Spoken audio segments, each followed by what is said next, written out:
안녕하세요. 살면신입니다. 2023년 국가직 9급 최종 합격자 발표가 났죠. 어떤 것들이 공지되어 있는지 요걸 좀 함께 보도록 하겠습니다. 왜? 안 보니까. 물론 이제 합격하신 분들은 보는데 합격 안 하신 분들이나 내년 준비하신 분들은 한 번씩 봐두면 좋다. 그러니까 제가 뭐 세 가지 필수 공고 중에 기본적으로 시험 공고, 그 다음에 장소 공고, 그리고 필기 합격자 공고. 원래는 이제 합격자, 최종 합격자 공고까지 네 가지를 봐야 되는데 필기 합격하신 분들이 최종 합격자 발표를 안 볼 리는 없지만 그래도 까먹으면 안 된다. 자, 그래서 여러 개의 파일들이 있으니까 좀 요거 좀 보도록 하겠습니다. 어떤 게 있나. 일단 명단이 있고요. 자, 필기시험 성적 및 예비순위라는 게 발표돼 있어요. 왜 그래요? 추가 합격자 발표가 있기 때문에 그래요. 추가 합격자 발표가 있습니다. 자, 이거 채용 후보자 등록을 해야 됩니다. 일단은 합격하신 분들은 그냥 가만히 있으면 되는 게 아니고요. 네, 7월 5일부터 7월 10일까지 네, 6일간 등록을 해야 돼. 등록. 뭘? 채용 후보자 등록. 이걸 안 하면 차순위로 넘어갑니다. 그래서 요걸 주는 거예요. 예비순위. 7월 5일부터 합격 성적 조회 가면 내가 몇 번인지가 나와 있어요. 자, 그 다음에 채용 후보자 등록 원서 원서 이제 작성할 게 있죠. 네, 그런 것들을 해야 되고. 자, 채용 후보자 등록 번호는 이때 또 알려줘. 등록 번호, 그 다음에 예비순위 다른 거예요. 예비순위. 자, 그 다음에 이제 채용 후보자들의 부처. 왜냐하면 일반 행정 같은 경우에는 부처가 다르죠. 네, 그래서 어떤 부처로 가야 되는지 본인이 정하는 거기 때문에, 정하는 게 아니지 지망하는 거기 때문에, 그래서 이런 것들을 후보자 전원을 대상으로 해서 일반 행정 여기 있죠. 네, 행정 어떤 부서로 갈 수 있는지, 그러니까 우리 부서로 오세요 뭐 이런 거지 뭐 일종의. 네, 그런 것들을 한다. 이때 봐라. 자, 그 다음에 부처 배치 방법 및 일정 안내를 7월 18일 날 게시해 주겠다. 여기 보면 이제 각 부처별로 TO가 얼마 있는지 알 수가 있습니다. 7월 18일 날 알 수 있게 되는 거예요. 그래서 그걸 이제 지망하게 되는 겁니다. 요거 작년 자료 다 있어요. 그래서 제 블로그 보시면 작년 자료 있는데 작년하고 달라. 왜? 맨날 인원이 똑같을 리가 없잖아. 맨날 인원이 똑같을 리가 없잖아. 그러니까 바보 같은 생각하는 사람도 있어요. 작년하고 똑같겠지. 뭐가 작년하고 똑같아? 맨날 그 부서는 맨날 몇 명씩 나가? 아니란 말이야. 그때그때 필요한 인원들이 달라진다. 그러니까 작년 자료 사실 필요 없다. 근데 예시로 그렇다는 거고. 자, 헬프데스크란 거 하고, 자, 추가 합격자 발표가 있죠. 자, 추가 합격자 발표는 뭐냐면 임용 등록을 포기하거나 그 다음에 중간에 이제 지방직 학교에서 나가시는 분도 있어요. 그래서 10월 27일 날, 10월 27일 날 추가 합격자를 공지하겠다 했습니다. 10월 27일 날. 10월 27일 날. 그러니까 그때까지 끝나도 안 끝났다. 끝나도 안 끝났다. 근데 이제 없으면 공지사항이 없다. 공지사항 없다. 근데 이런 것도 보세요. 최종 합격자의 임용 포기 등이 발생하더라도 당초 선발 예정 인원을 초과하여 임용 예정인 경우, 부처별 결혼이 없거나 결혼이 있더라도 다른 방법으로 결혼 우선적 보충. 뭐야? 복직하는 거. 그 다음 임용 유예자 복귀 하면 추가로 합격시키지 않겠다는 거죠. 그러니까 플러스에서 안 해요. 이게 일단 왜 그러냐면 지금 선발 예정 인원을 초과했어요. 대부분 다 선발 예정 인원을 초과했어. 그래서 그렇게 많은 희망은 있지는 않은데 그래도 끝까지 끝나지 않기 때문에 끝까지 봐야 된다는 거죠. 그 다음에 이제 명단 나와 있고요. 채용 후보자 등록하는 방법 나와 있습니다. 요거까지는 뭐 본인들이 이제 필요 없는 거고. 자, 질의응답 있어요. 질의응답.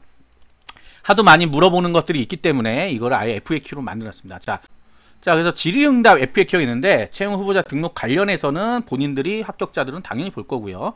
언제 해요? 이런 거 물어보시는 분 있죠. 여기 다 써 있잖아. 어떻게 하는 건지. 그래서 요거 보면 되고, 뭐 개명, 오기, 주민호평, 호적등본, 뭐 호적등본? 이게 언제 쪽인데 호적등본이라고 써 있어 이거. 그러니까 이런 것들이 이제 문제죠. 네, 호적등본이 없어진 지가 언젠데 답답해. 네, 가족관계 등록부라고 밑에 써놓고서는 여기는 호적등본이라고 써놨어. 이런 게 이제 꼼꼼하지 않아서 그래요. 깔 때까지 까야 되겠습니다. 안 되겠습니다. 이런 것들은 얼른 고쳐요. 내년에 똑같은 거 나오기만 해봐. 자, 지방직 등 다른 공무원 시험에 동시에 합격하여 2곳 이상의 채용 후보자 등록되어도 괜찮냐? 괜찮다. 괜찮다. 다 써있잖아. 그러나 2개 이상 기간에 동시에 임용이 될 수는 없어. 반을 쪼개서 너는 국가직 가서 근무해. 나는 이쪽 몸은 이쪽 가서. 솔로몬의 뭐였죠? 판결이었나요? 말도 안 되는 얘기죠. 그렇게 안 되니까 하나는 포기해야 된다. 언제? 출근할 때. 둘 다 출근하라 그럴 때 하나는 포기해야 된다. 뭔 말인지 알겠죠? 자, 지방직 등 다른 공무원 시험 동시에 합격하여 국가직 9급 임용을 포기하고자 한다. 그러면 임용 포기를 해라. 근데 아직 국가직 9급이 안 나왔어요. 그래서 임용 등록해야 됩니다. 지금 나오긴 나왔지. 지방직에 전라남도 어저께 나왔으니까 이번 주 안에 한 대여섯 개 나올 거예요. 근데 이건 필기 합격자잖아. 그렇기 때문에 아직은 포기하시는 분이 없을 걸로 보입니다. 제 생각에는 필기 합격자 발표니까. 자, 임용 절차 관련 채용 후보자 등록 이후 앞으로 대략적 일정 여기 써 있죠. 이걸 근데 꼭 물어봐. 이렇게 써 있는데. 그것도 합격자들이 여기 다 써 있는데 왜 물어보는지 모르겠어요. 합격을 안 했나? 아, 그렇지. 부모님들은 궁금하지.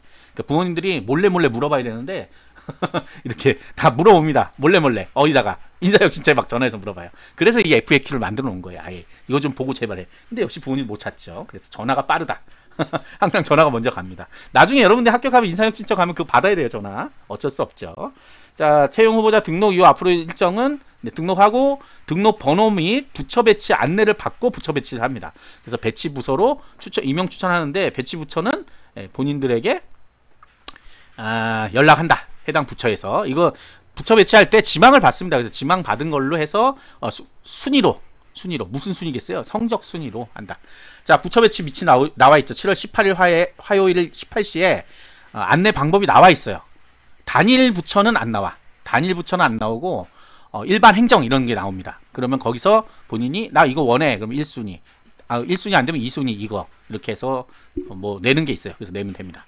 자, 구급 채용 후보자 부처 설명에는 뭐야? 그럼 어떤 부처가 뭐 하는 데인지 모르잖아요, 여러분들은. 여전히. 그래서 이 설명회를 옛날에 문서를 줬는데 문서를 안 주고 문서 올려놓긴 해요. 근데 굉장히 간단한 문서를 주고 우리 부서로 와 이런 거예요. 간단한 게. 여기 이제 온라인으로 진행이 됩니다. 네, 진행이 돼요. 여기 나와 있죠.